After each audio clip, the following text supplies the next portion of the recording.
Bonsoir et bienvenue. Il est 18h35, allez 34, presque 35. On est en direct sur Boursorama, 5 petites minutes pour laisser à tout le monde le temps d'arriver. Merci d'être avec nous ce soir. On est en direct, je l'ai dit, sur Boursorama avec notre webconférence ce soir qui a pour thème tout comprendre au private equity. Ben oui, le terme en lui-même, il n'est pas forcément bien connu des investisseurs. On parle de capital investissement, aussi d'investissement dans le non-coté. Une offre qui propose des rendements intéressants, mais dont le caractère peu liquide, peu accessible, parce qu'il fallait en général investir de gros, voire de très gros montants, la réserver à des investisseurs institutionnels. Mais ça c'était avant que le private equity ne se démocratise et surtout avant que Boursorama lance son offre de private equity. Puisqu'on va en parler ce soir. C'est le cas depuis quelques semaines, accessible à partir de 25 € en assurance vie et 100 € pour le compte titre. Oui, mais voilà, dans quelle enveloppe investir? Quelle part de son épargne consacrer à cette diversification? Quels sont les frais liés à ce type d'investissement? Qui dit nouvelle offre dit, bah oui, forcément, plein de nouvelles questions. Et ça tombe bien, j'ai fait avec moi ce soir, vous le voyez, le plein d'experts pour en parler. On va commencer par Bénédicte Régaud, responsable développement commercial, banque privée et réseau international chez Amundi Actif Réel. Bonsoir. Bonsoir Laurent. À ses côtés, on ne le présente plus, Andrea Damiano, chef de produit bourse chez Boursorama. Bonsoir Andrea. Bonsoir Laurent. Nous avons également Christophe Bavière, membre du directoire d'Euraseo et en charge des relations investisseurs. Bonsoir Christophe. Bonsoir Laurent. Et pour terminer ce panel de qualité, Raphaël Hassan, responsable relations investisseurs chez Odo BHF Private Equity. Bonsoir Raphaël. Bonsoir Laurent. Bon, alors bienvenue à tous les quatre. Au programme ce soir, on va, comme d'habitude dans les webinaires Boursorama, bien poser les bases, expliquer ce qu'est le Private Equity, en quoi il consiste concrètement. On verra ensuite dans quelles enveloppes, bien sûr, vous pouvez le détenir. Chez Boursorama, on parlera bien sûr rendement attendu, fiscalité, rachat, et on s'intéressera à la façon pratique, pas à pas, dont on peut souscrire à l'offre au sein de votre espace client. Bien sûr, ce moment d'échange est fait pour vous. Vous pouvez poser vos questions en direct tout au long de la présentation. On a déjà bien retenu certaines. Et puis on va commencer. Voilà, on va commencer tout simplement, je l'ai dit, cette définition finalement. Aujourd'hui, qu'est-ce que le private equity? C'est à Christophe que j'ai envie de poser cette question. Mais Laurent, en fait, c'est tout simple. Ce sont juste des sociétés de la vie de tous les jours. Elles sont non cotées. Il y a finalement plus de sociétés non cotées que de sociétés cotées. Mais toutes les sociétés non cotées, l'épicerie au coin de votre rue n'est pas forcément une société du private equity. Ce sont des sociétés qui sont détenues par des fonds d'investissement. Des fonds de private equity qui ont un horizon de temps qui va être d'accompagner une entreprise pendant, on va dire, 4, 5, 6 ans. Voilà. Et donc, ces sociétés, à part ça, sont les sociétés de la vie de tous les jours. Ouais. Si la montre à votre poignet, c'est une montre Wissing, si vous avez pris rendez-vous pour votre vaccin du Covid auprès de Boursorama, ce sont des sociétés financées par le private equity. Et dans les fonds, si vous utilisez du savon noir Briochin ou des produits d'entretien respectueux de l'environnement, c'est une société financée par le private equity. Si vous avez des animaux de compagnie et que vous les emmenez dans des cliniques vétérinaires qui s'appellent Cévetis, ce sont des sociétés financées par le private equity. Donc c'est tout simplement des sociétés de la vie de tous les jours. Ce que vont tâcher de faire les fonds de private equity, c'est de sélectionner des entreprises qui croissent un petit peu plus vite que la moyenne et qui vont faire des profits un petit peu meilleurs que la moyenne, parce que bien évidemment, la performance, elle dépend avant tout du développement de ces entreprises. Bon, c'est très clair, c'est très concret. On l'a retenu, moi j'ai retenu le savon noir. Il faut le dire, jusqu'à une période très récente, on n'en parlait pas beaucoup du private equity pour les investisseurs individuels. Bénédicte, qu'est-ce qui fait qu'aujourd'hui, c'est une bonne façon, en tout cas, il y a de bonnes raisons d'orienter son épargne vers le private equity? Oui, alors effectivement, Laurent, la bonne nouvelle, c'est qu'aujourd'hui, les investisseurs particuliers ont un accès très simple au marché des entreprises non cotées, qu'a justement décrit mon confrère, c'est via les fonds communs de placement à risque, les fameux FCPR. Alors quand je vous dis un accès facile, c'est pour plusieurs raisons. D'abord, la mise de fonds est modeste. En général, vous avez des montants minimum de souscription qui tournent autour de quelques centaines d'euros. Mais on va le voir, et vous avez commencé à en parler, chez Boursorama, on a vu 25 € d'accès à l'assurance vie et puis 100 €. Voilà, donc c'est vraiment des montants très très bas. Et avec cette mise de fonds vraiment très modeste, un investisseur particulier peut accéder à un portefeuille déjà constitué, diversifié de plusieurs participations dans de nombreuses entreprises, ce qui lui permet de diversifier son risque. Et troisième point, je dirais que ces FCPR, ils sont éligibles à de nombreuses enveloppes d'épargne, notamment l'assurance vie dont les épargnants français sont si friands. Donc il y a vraiment une démocratisation du private equity aujourd'hui, puisque les épargnants français sont de plus en plus intéressés par la classe d'actifs. Et si on regarde, l'argent qui a été investi par les particuliers au premier semestre cette année, mais on voit que ces montants ont augmenté de 14% par rapport à la même période l'année dernière. Mais alors justement, excusez la question que je vous posais, mais on l'a reçue. Est-ce qu'avec cette démocratisation, avec cet accès simplifié, avec cette médiatisation, est-ce qu'on ne serait pas finalement dans une, allez, je ne vais pas dire le terme de bulle, mais finalement un effet de mode et peut-être quelquefois une valorisation un peu élevée sur le private equity? Ah, merci beaucoup pour votre question, Laurent, c'est la vraie question. Ben oui. Alors, c'est vrai qu'on peut lire parfois dans la presse que certaines valorisations pouvaient être surévaluées, parfois déconnectées du réel, on lit de tout. Alors, qu'est-ce qui se passe aujourd'hui concrètement sur le terrain? Eh bien, on se rend compte que les prix d'acquisition des entreprises d'un côté ont déjà commencé à être révisés à la baisse pour tenir compte justement des nouvelles données de marché, que ce soit la hausse des taux, la montée de l'inflation, le ralentissement économique. Et la preuve en est lorsqu'on regarde l'indice Argos, qui justement suit l'évolution des valorisations je dirais, des entreprises d'un côté dans la zone euro, mais on constate que au début de l'année précédente, en 2021, généralement, les prix d'acquisition tournaient autour de 11,6 fois l'EBITDA, c'est-à-dire les résultats des entreprises. Aujourd'hui, on tourne plutôt en moyenne, ce ne sont que des moyennes, autour de 9,5 fois l'EBITDA, c'est-à-dire les résultats. Donc on a une correction à la baisse en termes de valeur, point d'entrée, valeur d'acquisition. Donc pas de survalorisation quand je vous Ah en tout cas, la correction est en marche. Voilà.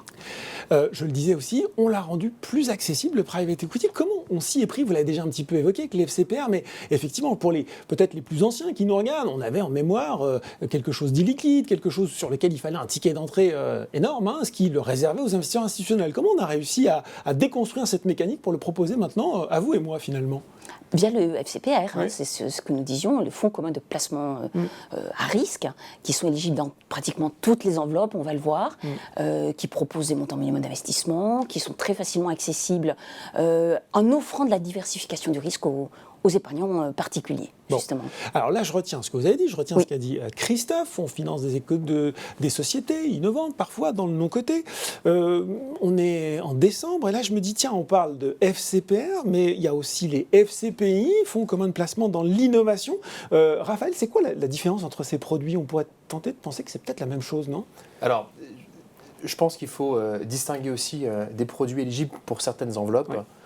Ce qui est intéressant, le fonds commun de placement à risque, il rentre dans le cadre historiquement de ce qui a été instauré par la loi Pacte, et ça permet effectivement de rendre éligible du private equity dans certains supports. On a parlé du compte titre, on a parlé du PEA-PME, on a parlé de l'assurance vie, c'est quand même aujourd'hui là que l'essentiel de l'épargne des Français se situe, et aujourd'hui c'est l'enveloppe du FCPR qui permet d'adresser ce sujet-là. Le FCPR, effectivement, il a pour objectif d'aller financer des actifs en private equity. Et ce qui est intéressant, encore une fois, c'est qu'il permet d'avoir des conditions et des contraintes qui vont être moins élevées que pouvait être historiquement le FCPI. Et donc c'est principalement ça qu'on va retenir, c'est cette porte d'accès sur le FCPR qui aujourd'hui a pour ambition d'aller offrir une expertise qui se rapproche encore un peu plus de ce qu'on fait historiquement plutôt pour des institutionnels. Alors, on a bien fait le distinguo. On rentre un petit peu dans le technique, mais c'est ça aussi, pour que les gens comprennent bien ce soir. Il y a deux types de marchés dans le private equity, primaire et secondaire. Là, les gens disent, voilà, ça y est, on commence déjà tout de suite les complexités. En quoi ça consiste précisément, peut-être l'un de vous deux, ou les deux d'ailleurs, sur ces marchés primaires et secondaires? Je peux peut-être commencer, et puis Christophe, je vous laisse compléter. Il faut considérer que s'il fallait faire une métaphore, dans le private equity, on est tous des écrivains, avec plus ou moins de succès, c'est beau comme dans les livres. Il faut considérer qu'on essaye tous d'écrire des livres d'à peu près une dizaine de chapitres. Un fonds de private equity va durer en moyenne à peu près une dizaine d'années. Ça peut être un peu plus, un peu moins. Quand on fait du primaire, notre métier, c'est d'aller financer des actifs qui sont sur une phase de levée de fonds. Donc on arrive sur un chapitre introductif. Donc des jeunes sociétés, c'est ça, qui se lancent? Pas forcément jeunes, puisque le primaire va pouvoir ensuite adresser différents stades de maturité de l'entreprise, mais ça correspond au moment où on va financer le tour. Ce qui va se passer, c'est que dans le primaire, donc, on va écrire un livre sur, mettons, à peu près une dizaine d'années. Donc on arrive au chapitre introductif et on va écrire l'ensemble des chapitres. C'est un peu le marché du neuf du private equity. Quand on arrive en secondaire, notre métier, c'est d'offrir une liquidité à une classe d'actifs qui naturellement est illiquide. Donc le métier, c'est de reprendre un livre, d'écrire les chapitres suivants. Et d'écrire les chapitres suivants. Donc ça peut être le chapitre 5, 6, 7. En général, on va trouver à peu près cet horizon dans lequel on va se substituer à un investisseur historique, reprendre sa position. Le bénéfice quand vous faites ça, évidemment, c'est que vous avez pu lire ce qui s'est passé sur les premiers chapitres. Mhm. Si l'histoire vous intéresse, vous pouvez très bien écrire la suite. Si l'histoire ne nous intéresse pas, vous pouvez très bien prendre un autre livre pour poursuivre l'écriture. Mais alors peut-être Pour les gens qui nous regardent ce soir, bien sûr. C'est assez simple, c'est les mêmes sociétés sous-jacentes. Quand aujourd'hui vous souscrivez à un bon fonds immobilier, est-ce que vous posez la question à votre gérant, combien d'immeubles ont été construits par vous, combien d'immeubles ont été rachetés par vous? Quand vous souscrivez une bonne SICAV obligataire, est-ce que vous posez la question combien d'obligations ont été souscrites à l'émission et combien d'obligations ont été achetées sur le marché comme ça, sur le marché secondaire? Pas forcément ce genre de On détails. pose plus la question. Ce qu'on pose comme question, c'est quelle est la qualité des immeubles, c'est un fonds immobilier, quelle est la qualité des obligations, c'est un fonds obligataire, quelle est la qualité des participations sous-jacentes, des entreprises sous-jacentes, des PME, des ETI qui sont sous-jacentes, si c'est un fonds de private equity. Et finalement, c'est un débat technique, c'est un débat, mais pour l'investisseur, c'est finalement assez neutre. L'important, c'est la qualité des entreprises sous-jacentes. Par contre, il faut comprendre, messieurs, qu'il y a des fonds qui sont plus dans le primaire et d'autres dans le secondaire. C'est une technique. Voilà. Il y a des techniques différentes. Voilà, Bon. Ça va effectivement influencer un petit peu la diversification, la maturité, le cycle de développement. Mais de toute façon, l'investisseur, aujourd'hui, vous l'avez très bien écrit tout à l'heure, le marché se démocratise. Un investisseur, il peut choisir des stratégies extrêmement différentes sur le domaine du private equity. C'est peut-être une des choses sur lesquelles il faut avertir nos interlocuteurs, c'est que le private equity, c'est des stades d'entreprises extrêmement différentes. J'ai dit tout à l'heure, c'est des entreprises de la vie de tous les jours, mais il y a des entreprises, et effectivement les FCPI sont focalisées sur l'innovation, c'est des entreprises jeunes et innovantes. Puis après, il y a des entreprises qui sont plus matures, il y a des entreprises qui sont très grosses et très matures, c'est le LBO large cap, des très très grosses entreprises, il y a des stratégies de secondaire, mais finalement, vous choisissez, un peu comme vous choisissez un fonds immobilier en vous disant je veux un fonds qui fait du commercial, qui fait du bureau, vous pouvez choisir un fonds de private equity de la même nature. Bon ben voilà, c'est très clair, très concret. On a expliqué maintenant un petit peu la philosophie, la façon dont fonctionnait le private equity. On va rentrer dans le détail, des détails très pratiques, très intéressants pour l'investisseur, à commencer par un qui est fondamental, important. Quel est le rendement moyen attendu par ce type de fonds, messieurs? Alors c'est toujours compliqué. Vous savez que le régulateur en France... Alors on va mettre toutes les pincettes qu'il faut, toutes les précautions... Voilà. Mais l'académie, la recherche académique dans les finances, elle dit que le rendement moyen des actions, c'est à peu près 8%. Le rendement moyen du private equity, ça a régulièrement été le double. Donc on parle quand même d'une surperformance. Alors après, chacun a ses statistiques, mais on parle quand même d'une performance qui est très significativement différente. Voilà. Alors ce n'est pas... C'est aussi en prenant en compte le fait que on peut acheter des actions et avoir de la chance. Vous pouvez acheter des actions au plus bas, avoir une chance d'avoir un cycle haussier extraordinairement court. Ça arrive, il faut être très bon. Mais vous vendez au plus haut 3 mois plus tard. Ça arrive, pas très souvent, mais ça arrive. Dans le private equity, il faut aussi tenir compte d'une chose, d'une performance. Vous n'achetez pas un fonds de private equity le 1er janvier, vous avez de la chance, c'est au plus bas. 3 mois plus tard, c'est au plus haut. 6 mois plus tard, c'est au plus bas. Non. Si vous voulez capter la performance du private equity, il va falloir accompagner des aventures entrepreneuriales. Elles durent en moyenne 5 ans. Et c'est un peu comme sur un fonds immobilier où la valeur va s'exprimer dans le temps. Voilà, la valeur d'un portefeuille de private equity, elle va s'exprimer dans le temps. Donc c'est une surperformance indéniable, mais c'est une surperformance qui va s'exprimer avec une nature très différente de ce que vous pouvez avoir dans d'autres types de placements où parfois le temps court peut se révéler très fructueux. Le temps court, c'est pas une notion du private equity. L'autre terme qu'on utilise effectivement pour compléter ce que dit Christophe, quand on parle de private equity ou de capital investissement, on associe souvent la notion de capital patience. Le private equity, c'est une classe d'actifs qui ne se time pas. Effectivement, comme le souligne Christophe, c'est une approche sur laquelle on construit une allocation dans le temps, par millésime, sur laquelle on accompagne le développement d'entreprise et sur laquelle l'importance de rentrer sur un millésime doit être linéarisée dans la diversification patrimoniale du client. Donc le plus important quand on fait du private equity, c'est aussi la régularité avec laquelle on construit son allocation. Encore une fois, comme le souligne Christophe, l'objectif, et je pense qu'il est assez clair quand on rentre dans une classe d'actifs de ce type, c'est qu'on accompagne dans la durée une entreprise sur son développement, sur sa transmission, sur ses capacités à faire de la croissance organique, sa capacité à faire de la croissance externe, potentiellement à rentrer sur de nouveaux marchés. Donc concrètement, ce ne sont pas des plus-values sur lesquelles on s'inscrit sur un horizon court. Ça va être une construction de valeur sur laquelle il peut potentiellement avoir une valorisation qui s'établit après plusieurs années ou un peu plus tôt, si ça peut se concrétiser un peu plus tôt. Mais concrètement, c'est absolument incomparable avec une performance boursière sur laquelle le marché boursier vous donne une valorisation tous les jours. Il faut encore une fois garder en tête que private equity, le terme anglo-saxon est beaucoup plus proche de la réalité, equity, donc capital privé, par opposition du capital public. Donc il n'y a pas de prix public.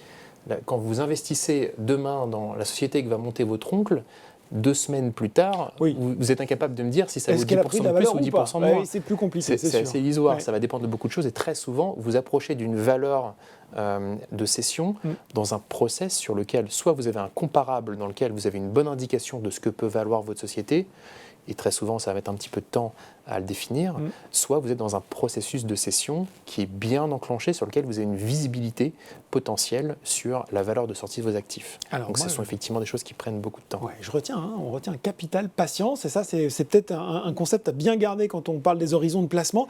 Moi quand même dans mon b.a.-ba de l'investisseur particulier, là, quand on me dit plus de rendement, plus il y a de rendement, plus il y a de risques. C'est quoi les risques d'un FCPR? Allez, soyons complètement transparents et complets sur la présentation du produit. Il y a toujours, je ne sais pas s'il existe tant de classes d'actifs que ça, tant de formes d'investissement qui sont sans risque. Il y a toujours une forme de risque dans l'investissement. Et pour ceux qui ont investi dans des obligations récemment, les obligations, ça peut aussi avoir des cycles assez violents. Début 2022, c'était un peu compliqué. Voilà. Donc il y a toujours, ce sont des entreprises. On finance des entreprises de la vie de tous les jours. Les entreprises de la vie de tous les jours, elles n'ont pas toujours leur chiffre d'affaires qui monte d'année en année. Elles n'ont pas toujours leur profit qui monte d'année en année. Donc sur ce plan-là, c'est du risque. Après, comme effectivement c'est du temps et que vous n'investissez pas le 1er janvier pour vendre le 30 juin, globalement, cette classe d'actifs-là, ce qu'elle a démontré dans le temps, c'est que si vous faites bien votre métier, et il y a quand même beaucoup d'acteurs du private equity qui font bien leur métier, parce que si l'ensemble de la classe d'actifs a montré des performances qui sont aussi bonnes, c'est parce que ça marche bien. Ce qui est sûr, c'est que normalement, si vous adossez une entreprise dont le chiffre d'affaires monte, dont les résultats montent, dont la diversification internationale s'accroît, vous la vendez plus cher que vous l'avez acheté. Donc oui, ça présente du risque. Et selon les natures des entreprises, on a dit qu'il y a une partie du private equity qui finance des entreprises jeunes et innovantes. Elles ne deviennent pas toutes des Google. Bon, oui, il peut y avoir un peu de casse. Mais sur longue période, cette notion de risque, ce qu'il faut bien comprendre, c'est que la meilleure manière de l'atténuer, c'est d'être régulier. Voilà. C'est d'être patient, c'est d'accompagner des entreprises. Évidemment, il faut sélectionner quelqu'un qui sélectionne bien ces entreprises. Mais globalement, si vous regardez les stratégies de private equity sur très longue période, il n'y a pas de décrochage ou de volatilité comme il peut y avoir sur d'autres formes de placement cotés. Bon. Oui. En complément, peut-être pour ajouter au propos de Christophe, bien évidemment que sur ces niveaux de rendement qu'on annonce, bien évidemment qu'il y a un risque de perte en capital. Il n'y a absolument aucune protection en capital, on est sur une classe d'actifs qui est risquée. À côté de ça, il faut aussi considérer qu'on a un risque de liquidité. Mais le risque de liquidité, il est intrinsèque à la classe d'actifs. Ça, on en est bien conscient, puisqu'elle est par nature, elle est par nature illiquide. Ouais. Donc il faut bien comprendre également que l'objectif de performance qui peut parfois être plus élevé que ce qu'on peut avoir sur les marchés cotés, il est aussi intrinsèquement lié au fait que dans le triptyque qu'on observe quand on cherche à construire une allocation, il n'y a pas que le rendement et les risques. Il y a le rendement, le risque et la liquidité. Il s'avère qu'effectivement, statistiquement, le rendement ajusté du risque est plutôt en faveur du private equity statistiquement. En revanche, là où le bas blesse, c'est bien évidemment sur la liquidité. On n'a pas rien sans rien. C'est très complexe d'avoir quelque chose de liquide au jour le jour, avec une meilleure performance et moins risqué. C'est ce qu'on aimerait tous, mais ça n'existe pas. Bien évidemment, en fait, il faut comprendre que le private equity, sur ces aspects-là, ne coche pas les cases. En revanche, les enveloppes dans lesquelles on peut loger le private equity permettent partiellement, dans certaines conditions, de bénéficier d'une liquidité un petit peu plus fréquente. On va y revenir, mais on a parlé rendement, on a parlé risque, on a été complet. Il faut parler aussi frais, bien sûr. Comment ils se décomposent, Bénédicte, les frais sur un FCPR? Les frais, c'est comme dans tous les fonds que vous pouvez connaître, un private equity ou pas, vous avez des frais de gestion, de fonctionnement, qui viennent rémunérer la société de gestion qui va prendre déjà le soin de sélectionner les bonnes entreprises, les accompagner dans le temps, et puis gérer le fonds lui-même. Et ces frais de gestion de fonctionnement, ils tournent autour de 2-3% par an. Et ils sont calculés sur la base soit du portefeuille global du FCPR, soit dans quelques cas, sur le portefeuille qui est investi uniquement sur les entreprises non cotées. Donc ce sont les principaux frais.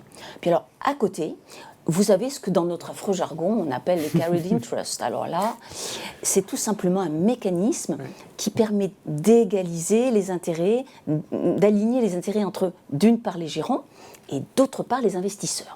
C'est une petite partie de la performance qui va être rétrocédée aux gérants. Si, et seulement si, ils ont atteint un certain niveau de performance, s'il fait bien son boulot, il a bien créé de la valeur au profit des porteurs de parts, et il touchera cette petite commission sur la performance à la fin de vie du fonds, si l'objectif a été réalisé. Donc ça permet de motiver le gérant à créer de la valeur. C'est excellent pour... L'alignement des intérêts. Et c'est l'alignement des intérêts, donc c'est très sain, c'est très en faveur, je dirais, du porteur de parts.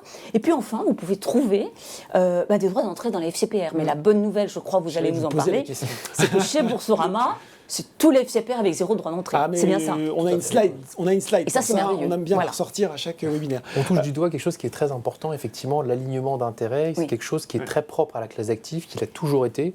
Ça fait partie d'une ADN qu'on retrouve, je pense, sur toutes les stratégies qu'on peut établir au sein du private equity.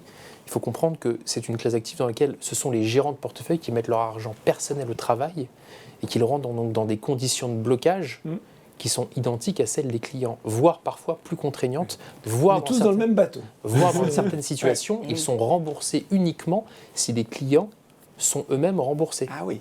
Donc on peut avoir aussi une mécanique de subordination, ça dépend de ce qui est structuré au sein des fonds, mais effectivement, on a un peu les doigts dans la prise avec les clients. Donc, je préfère mon image de bateau, c'est moins effrayant.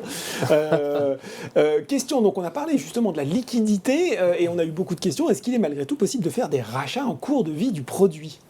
Ou est-ce que, voilà, j'ai bien compris, hein, Christophe, qu'il fallait plutôt être dans la durée, mais si jamais j'ai besoin. Alors il y a souvent dans le règlement des fonds ce qu'on appelle les cas de force majeure, c'est-à-dire que si vous faites face à des situations de décès, invalidité, chômage, il y a souvent ce qu'on appelle les cas de force majeure, c'est-à-dire que là, effectivement, le fonds tient en compte la spécificité de votre situation et vous offre une fenêtre de liquidité. Mais sinon, effectivement, dans la plupart des cas, il faut attendre jusqu'au bout. Il faut dire aussi que dans les fonds de private equity, très souvent, la valeur intermédiaire compte pas beaucoup. C'est-à-dire qu'il y a le moment où vous achetez la valeur d'une entreprise, il y a les 5 ans que vous passez avec. C'est très bien de savoir si son chiffre d'affaires monte. Ce qui est important à la fin, qu'est-ce qui va véritablement compter, c'est le prix auquel vous voulez la vendre. Parce que c'est le prix auquel le fonds vend qui fait que les porteurs de parts sont remboursés. Ce n'est pas comme quand vous achetez une SICAV CAC 40, ou peu importe si le gérant de la SICAV a acheté ou pas une action.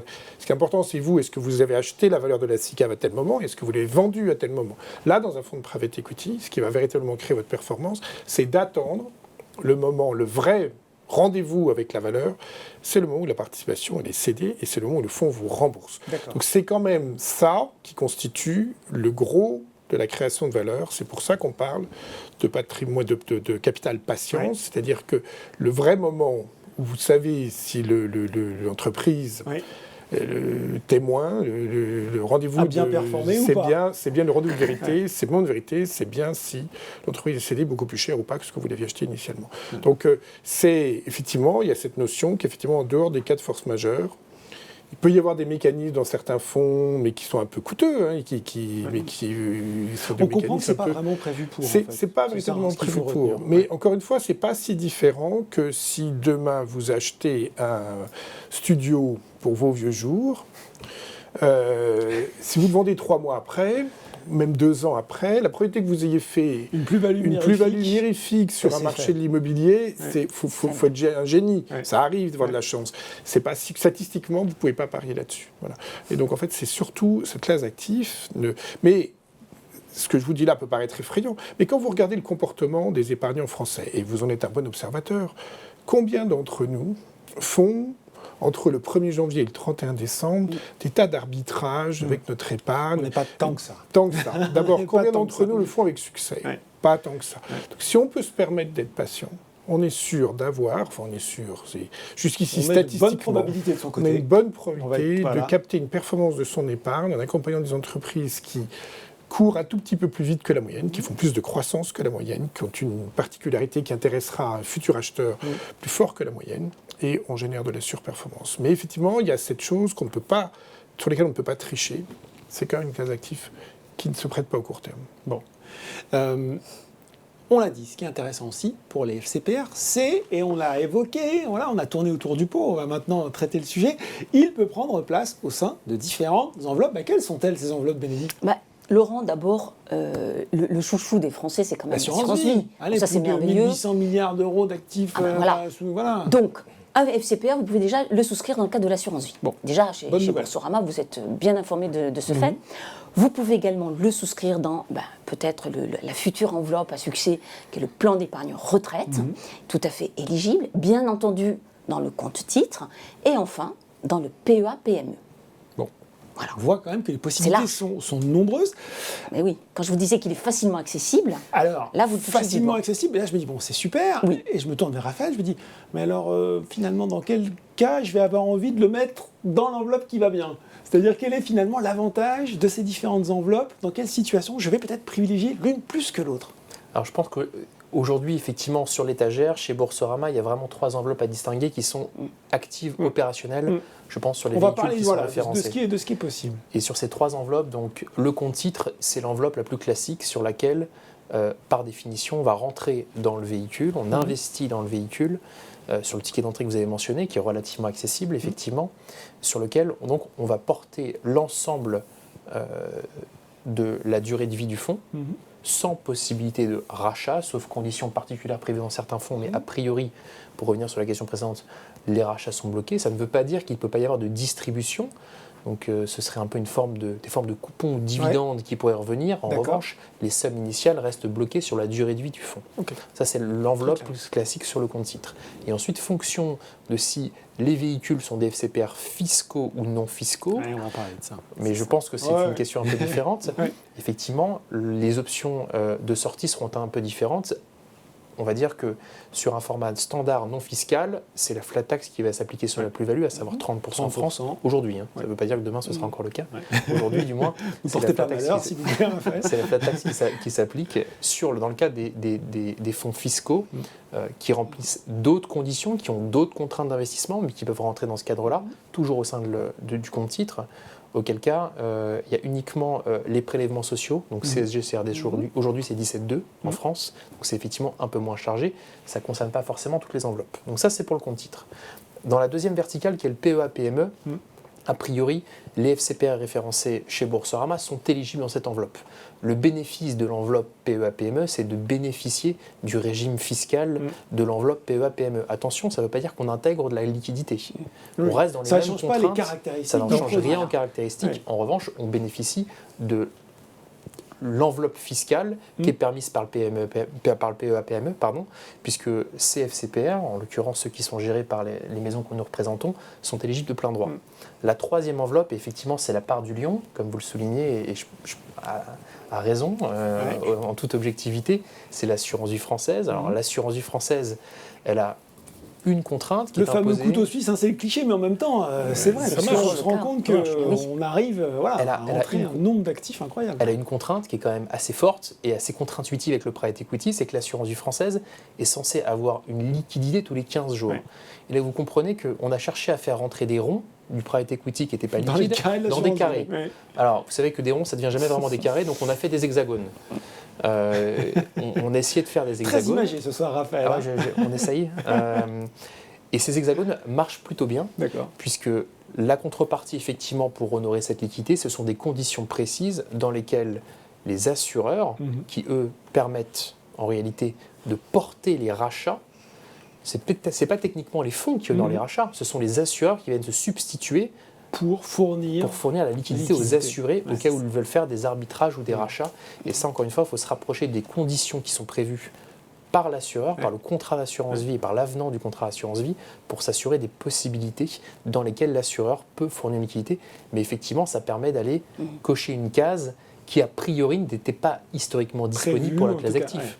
Donc c'est effectivement une évolution assez forte pour le capital investissement. Christophe, vous vouliez... allez-y, Bénédicte. J'avais juste une petite précision, ce que disait Raphaël, les FCPR fiscaux. Il ne faudrait pas qu'il y ait de confusion. L'avantage fiscal, il n'est pas à l'entrée lors de la souscription. Justement, Comme on Bénédicte, trouve vous dans avez certains mangé ma produits. question, mais c'est pas Je grave, suis parce désolée, Laurent. qu'effectivement, on a parlé oui. primaire, secondaire, et il y a aussi ces deux grandes classes de FCPR juridique et FCPR fiscal. Quand on entend ça, quand on est investisseur particulier, on se dit, bon, il y en a un qui est là pour défiscaliser, puis l'autre, juridique, je sais pas, on sait pas trop. Donc, Que nenni. les dénominations, là aussi, sont un petit peu nébuleuses, Oui, faut le alors, dire. juste un mot sur le fiscal. Alors, allons-y. C'est pas comme un FIP, par exemple, un fonds d'investissement. Voilà. C'est un intérêt fiscal à la sortie uniquement dans le compte-titre.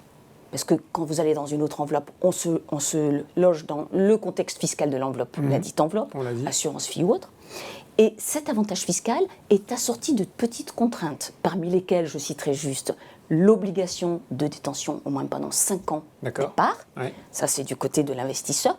Et puis, du côté de la société de gestion, elle doit respecter certaines règles. Par exemple, ne pas distribuer de produits ou de plus-value pendant les 5 ans. Voilà. Donc, voilà, c'est assorti de quelques contraintes quand même. Juridique, fiscal, comment je me décide, Christophe? Mais Laurent, on peut peut-être aussi donner un conseil à nos interlocuteurs sur le... Aujourd'hui, on voit quand même que chez un grand nombre d'investisseurs institutionnels et chez un grand nombre de marchés internationaux, la part du private equity dans une allocation d'épargne, elle est beaucoup plus importante que ce qui est le cas aujourd'hui, encore en Europe. Il y a des family office, il y a des fonds souverains, On est un des peu en grands retard fonds sur... qui peuvent avoir jusqu'à 25%, parfois même pour certains family office, beaucoup plus. Donc un conseil qu'on peut peut-être donner à nos interlocuteurs, c'est le fait de leur dire, aujourd'hui, lorsque vous rentrez un petit peu de private equity, aujourd'hui, sur l'ensemble de l'épargne des Français, l'argent qui est mis au travail dans des entreprises qui créent de la valeur sur longue période, lorsque leur chiffre d'affaires s'accroît, lorsque leur bénéfice s'accroît. Quelle est la part? Elle est encore incroyablement faible. Donc si aujourd'hui, un épargnant commence à rentrer un petit peu de private equity dans son patrimoine, il ne va pas rentrer, on a dit que c'était une classe d'actifs qui ne se prêtait pas à faire du stop and go. Il faut y aller de manière régulière. Donc notre épargnant ne va pas démarrer en disant j'ai mis 50% de mon patrimoine dans le private equity. Non. Imaginez que vous en mettiez 5, 5, en tout cas. puis 10, ce sera adapté à chacun en fonction de voir, selon son âge, selon sa maturité, dans sa constitution d'un patrimoine. Mais imaginez que vous en ayez construit 10%. Imaginez que vous ayez un incident de la vie qui fait qu'effectivement, il faut que vous appeliez une partie, vous pompiez dans une partie de votre épargne. Rien ne vous empêche d'aller d'abord prélever dans une partie de votre épargne qui est plus liquide. Sécurité, Donc, quand on parle souvent du fait, est-ce que le private equity, si on en a mis une proportion, est-ce que c'est dangereux, est-ce que c'est illiquide? Si on en a mis une proportion, c'est un peu comme l'immobilier. Si vous avez mis de côté pour acheter un studio à 2 pièces ça peut et que vous avez besoin de vous acheter une nouvelle voiture, vous n'allez pas commencer par vendre votre... Donc c'est une partie quand même aussi du patrimoine qui peut être une partie qu'on conserve sur la période, avec d'autres parties de son patrimoine qui sont plus adaptées à se dire j'ai besoin d'une dépense à court terme, je vais chercher dans d'autres parties de mon épargne. Mais gardons bien en tête le fait qu'aujourd'hui, l'épargne des Français, si on la compare à l'épargne d'autres épargnants internationaux, des fonds de pension, des très grosses familles et des très gros fonds. Leur proportion de private equity, et elle n'est pas là par hasard. Des très grosses familles, des très gros fonds souverains et des très gros fonds de pension sont des gens qui chassent la performance d'une manière très très puissante. Voilà. Donc prenons en compte ça. C'est-à-dire qu'aujourd'hui, quand on parle à des épargnants français, on parle quand même d'une ouverture au private equity. Donc avant que se pose la question de savoir est-ce que j'en ai trop, est-ce qu'il faut que je... Il y a encore un petit peu de temps qui va passer. Nous avons devant nous un certain temps, surtout que c'est une classe d'actifs très particulière. C'est pas vous qui désinvestissez, c'est elle qui désinvestit à un moment donné. Et effectivement, Raphaël l'a rappelé tout à l'heure, parfois ça se produit plus vite qu'on le croit. L'investissement est vendu. Et donc, on vous rend de l'argent.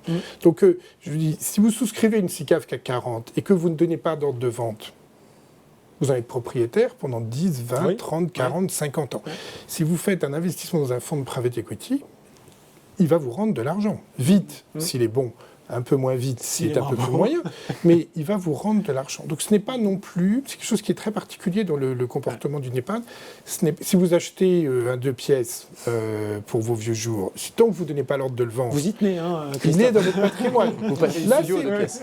Là, c'est particulier. Ce n'est pas vous qui donnez l'ordre de vente. C'est le gérant qui va vous dire « J'ai cédé telle participation, je vous renvoie de l'argent ». Ce n'est pas si courant dans des produits d'épargne, produits d'épargne qui vous disent je vous renvoie de l'argent parce que c'est fini. J'ai fini mon aventure avec mon entreprise. Juste Raphaël, pour terminer, quand même, pour que ce soit bien clair ce débat, FCPR juridique, FCPR fiscal, qu'est-ce qu'il faut retenir, simplement, quand on est investisseur particulier? Vous savez, quand on parle de fiscalité en France, c'est jamais très simple. S'il fallait retenir, en fait, il faut la dénomination de savoir si le FCPR est fiscal ou juridique. Déjà, savoir dans quel cas de figure on se situe, ça va être indiqué dans les documents juridiques du fonds. Donc dans le règlement, dans un document qu'on appelle le DICI, qui devient le DIC PRIPS, et qui est mis à disposition avant tout investissement à l'investisseur. Donc la première chose, c'est de vérifier si on rentre dans une case ou dans l'autre.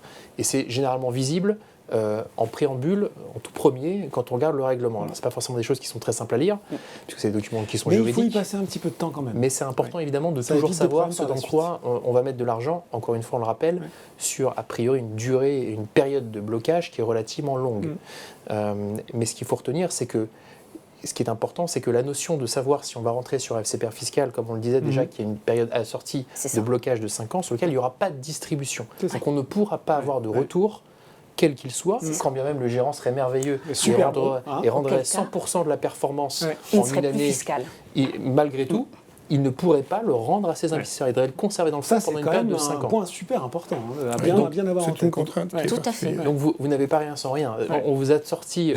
Tout se paye. Tout se paye techniquement, surtout sur une fiscalité de sortie sur les plus-values. On ne peut pas vous octroyer la même fiscalité sans avoir ce blocage.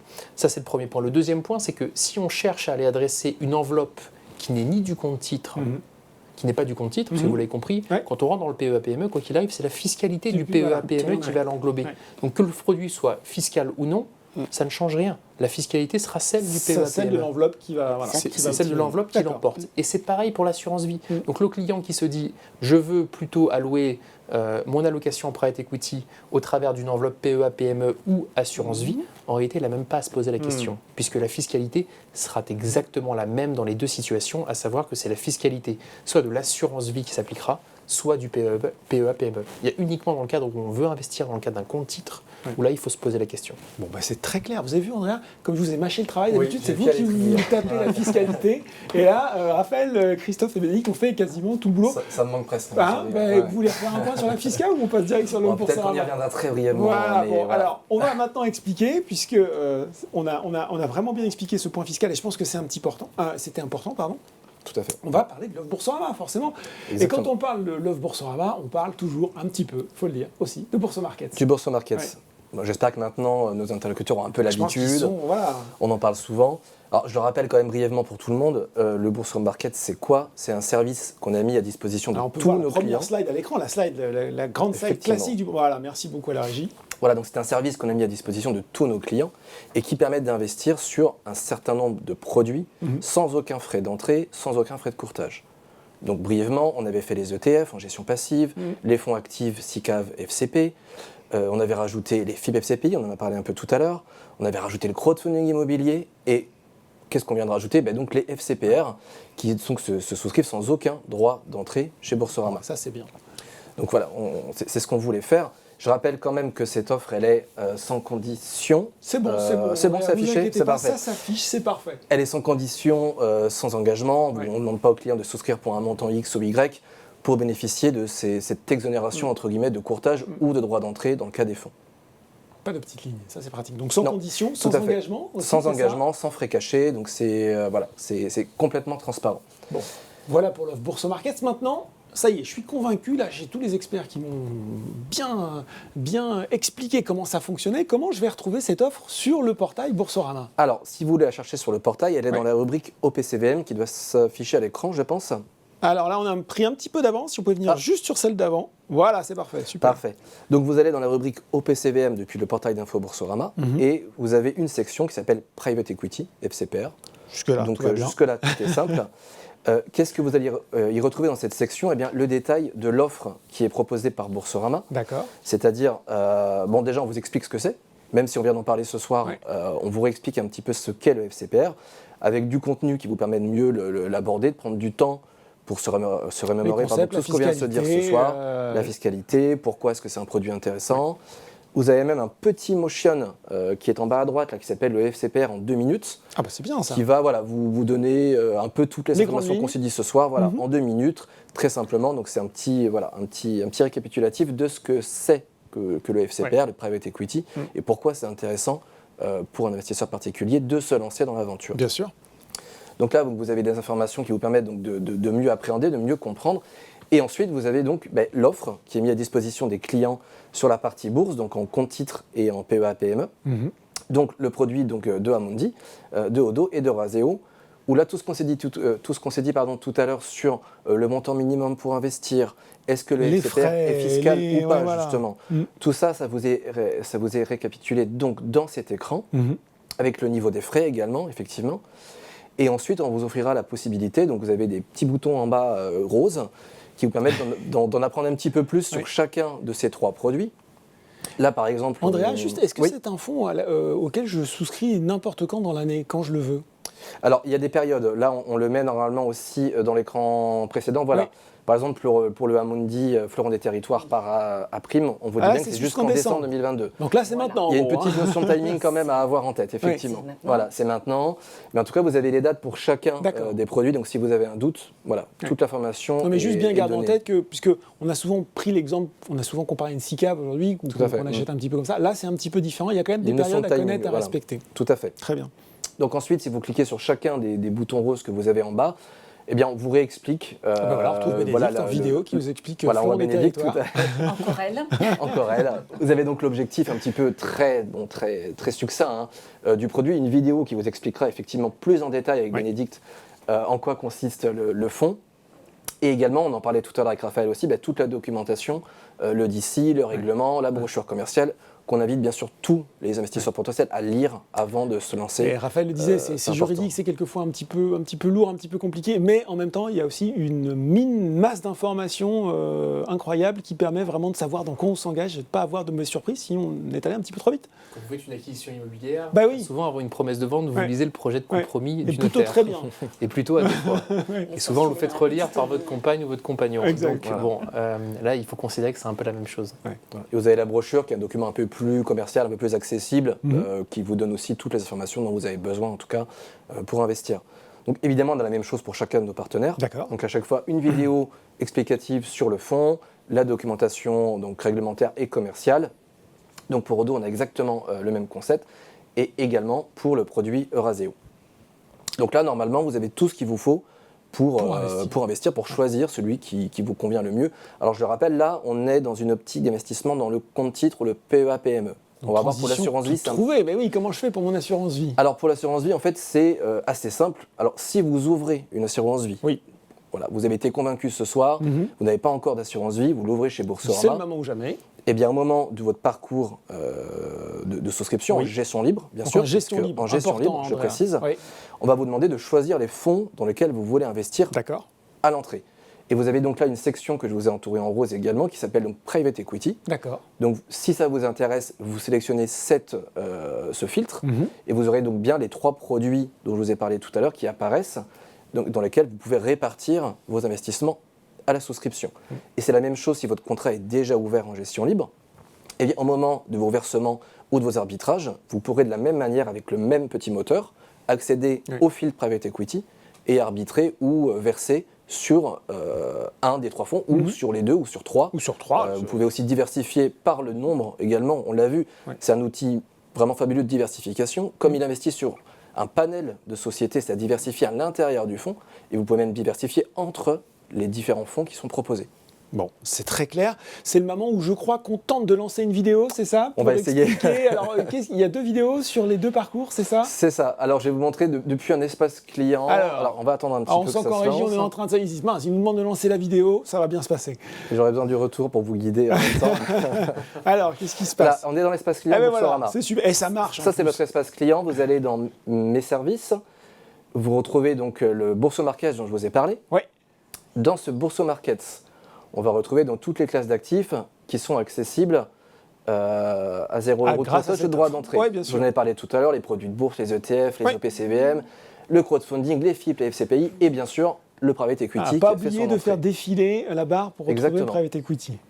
Donc vous cliquez sur le panneau Private Equity et vous retombez sur la on tombe dans section la section. que je vous ai présentée tout à l'heure, avec donc les descriptifs, les vidéos pédagogiques, les articles qui vous permettent de mieux vous Là renseigner. aussi, oui, d'être clair sur le Tout produit. à fait. Et on l'a vu tout à l'heure à l'écran, quand il y avait la vidéo du gérant, les descriptifs, il y avait un bouton souscrire. Ouais.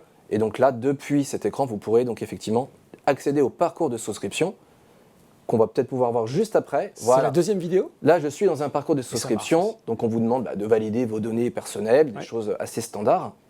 Vous allez voir, ça se fait très rapidement. Donc vous confirmez. Là, donc selon le produit sur lequel vous êtes entré, on vous remet un descriptif rapide du produit. Mhm. Donc voilà, la documentation évidemment dont on a parlé tout à l'heure, le DCI, le règlement. Oui, tout ça ce sont des liens cliquables. La brochure, On peut tout cliquer est cliquable, dessus, vous pouvez cliquer. pour les ouvrir. Le montant minimum de souscription, là on est bien sûr en compte titre ou en PEA, PME. Mhm. Les frais d'entrée et de sortie, très simple, ils sont à 0. Ça, c'est bien. Ensuite, on vous demande d'entrer le montant que vous souhaitez investir. Donc, en fonction du produit, le montant pourrait être différent, Mhm. en titre ou en PEA, PME. Mais on vous rappelle le minimum de toute façon, si vous l'avez oublié. Vous sélectionnez votre enveloppe, vous validez, on vous présente le bulletin de souscription avec Complet, le DC, ouais. voilà, complet avec le DC attaché également. Donc là, bon, vous prenez le temps évidemment De lire. de bien lire, effectivement. Vous avez le DC à la suite. Une fois que vous avez bien lu toutes les conditions, que vous êtes, que pour vous c'est très clair, Ouais. vous souscrivez. On vous rappelle bien évidemment le montant que vous souhaitez investir, le code du produit, les différents frais. Donc Boursorama, du coup, 0, c'est un Ouais. produit Boursormarket. Les frais du gestionnaire dont on a parlé tout à C'est l'heure, très en clair. toute Tout est transparence. décomposé. Hein, oui, voilà. Voilà, on ne vous cache rien, ce que je vous disais tout à l'heure, hein, tout est disclosé ici. Et une fois que c'est OK pour vous c'est, vous n'êtes pas trompé, vous confirmez.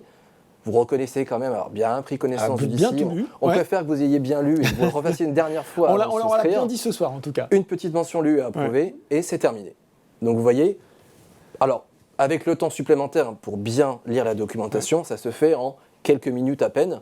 Donc on parlait tout à l'heure d'accessibilité. Ouais. C'est vrai que quand on parlait de private equity il y a encore peut-être 1 an ou 2 ans à des particuliers, on se disait les gens vous êtes au-dessus de montagne, ça va être compliqué. Oui, il va y comment avoir de on la souscrit paperasse, Voilà. ça va être long. Et vous voyez, quand je dis ça se fait en ligne avec Boursorama, à partir de 25 € en assurance vie, juste avec une petite modale d'arbitrage dont on a vu tout à l'heure les caractéristiques, Mhm. on choisit private equity, on répartit son montant, on valide et on est investi sur les fonds de private equity. Et ben voilà, ce sera le mot de la fin, puisqu'on a expliqué de la philosophie du produit jusqu'à son acquisition très concrète.